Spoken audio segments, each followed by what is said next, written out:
देश आजाद हुआ 14 अगस्त 1947 को, लेकिन इस देश के कमजोर हक वंचित समाज को आजादी मिली 26 जनवरी 1950 को, क्योंकि 26 जनवरी 1950 को समता, समानता, बंधुत्व, भाईचारे पर आधारित भारत के दबे कुचले, अमीर गरीब सभी लोगों को समान घोषित करने वाले संविधान को लागू किया गया। क्योंकि 14 अगस्त 1947 को जो सामाजिक और आर्थिक स्थिति हमारी थी, जो राजनीतिक स्थिति हमारी थी, 15 अगस्त 1947 को आजाद होने के बाद भी हमारी सामाजिक, आर्थिक, राजनीतिक, धार्मिक स्थिति वही थी। हमें ये सामाजिक, राजनीतिक, आर्थिक, धार्मिक आजादी कब मिली? ये आजादी मिली जब भारत का संविधान लागू हुआ।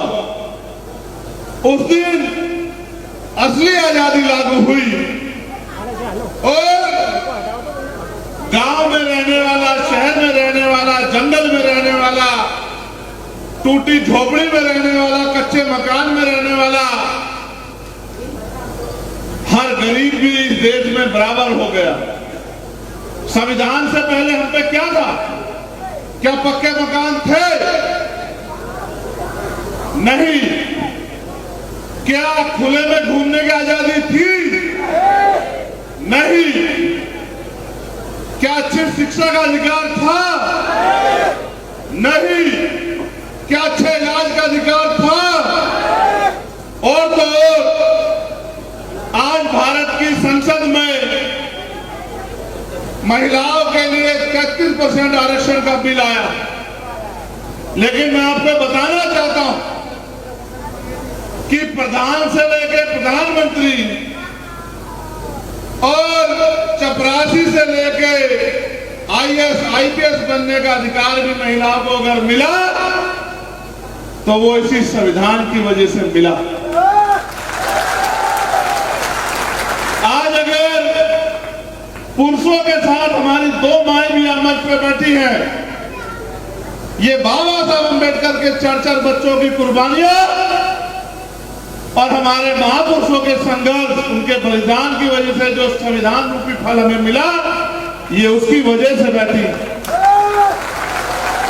जिनको उजाले में निकलने का अधिकार भी नहीं था, उनको मालिक बनाने का अधिकार, उनको आजादी से जीने का अधिकार भारतीय संविधान ने दिया। आज संविधान पे खतरा मंडरा रहा है। खतरा इसलिए क्योंकि आज जो केंद्र की सत्ता में सरकार है, और बुरा यह है कि मध्य प्रदेश में भी वो सरकार है, ये पूरी सरकार, इनका मुख्य संगठन RSS, इनकी विचारधारा हमेशा से संविधान के विरोध में रही। संविधान के लागू होने के 5 दिन बाद से ही इन्होंने ये कहना शुरू किया कि ये संविधान हमारा संविधान नहीं है। ये झंडा तिरंगा, जिस तिरंगे में भारतीय सेना का वो जवान जो शहीद होता है वो लिपट के आता है, इन्होंने ये कहा कि ये तिरंगा हमारा झंडा नहीं है। आज ये लोग बड़ी सत्ता में हैं, यानी कि बहुत ताकतवर हैं, केंद्र में भी सत्ता में है, स्टेटों में भी सत्ता में है।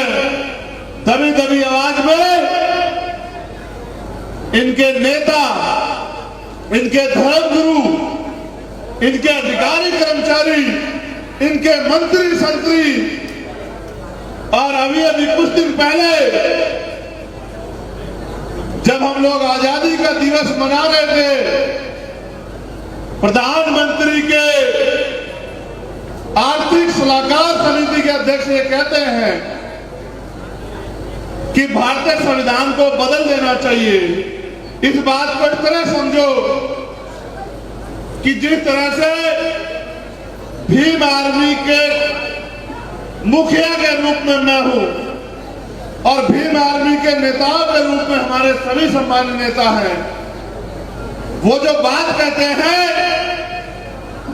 वो मुझसे पूछे बिना नहीं कहते, या वो बात कहते हैं जिनकी चर्चा हमारे संगठन में होती है।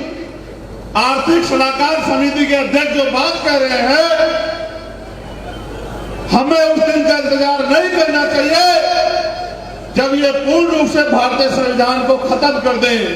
हमें समझ जाना चाहिए कि कहीं ना कहीं ये पिछले दरवाजे से तैयारी कर रहे हैं कि भारतीय संविधान को बदल के भारत में मनुस्मृति नामक संविधान को लागू करना चाहते हैं। इसलिए जब हमने भीम आर्मी का निर्माण किया, इस शपथ के साथ किया था कि भीम आर्मी भारतीय संविधान का सुरक्षा कवच है। हम ये जानते थे कि जैसे जैसे आरएसएस के लोग सत्ता में आएंगे, ये भारतीय संविधान को कमजोर करने का प्रयास करेंगे। और जब से सत्ता में आए 2014 से केंद्र में, तब से षड्यंत्र कर रहे हैं। इसलिए आज हमने तय किया है कि गली गली, कस्बे कस्बे, मोहल्ले मोहल्ले, जिले जिले जाके जिनको संविधान की वजह से आजादी मिली, जिनको संविधान की वजह से अधिकार मिले, उन लोगों को जागरूक करके इकट्ठा करना है और इन लोगों को मुंह तोड़ जवाब देना है। संविधान विरोधी ताकतों को जमीन दल करना है। इसलिए क्योंकि आज जो अधिकार मिले हुए हैं, इनको खोना नहीं है मेरे साथियों। आज जो अवसर मिले हुए हैं, इनको खोना नहीं है मेरे साथियों। इसलिए हमें संविधान बचाओ यात्रा निकालनी पड़ रही है। अब दूसरी बात सरकार की है कि जब से भारत में लोकतंत्र आया, सरकारें बननी शुरू हुई। आप गौर करना, सरकार होती क्या है। जैसे आपने ये पगड़ी मेरे सर पे रख दी और एक समिति बना के अपनी रक्षा सुरक्षा, अपने अधिकारों की रक्षा सुरक्षा और अपनी तरक्की का फैसले मेरे हाथ में दिए, उसी तरह से हम लोग वोट देके एक समिति, एक सरकार चुनते हैं, जिस सरकार की जिम्मेदारी होती है कि वो प्रदेश में रहने वाले, अगर वो प्रदेश की सरकार है और अगर वो देश की सरकार है, तो देश में रहने वाले हर एक व्यक्ति के हितों की रक्षा करे, उनके अधिकारों की रक्षा करे,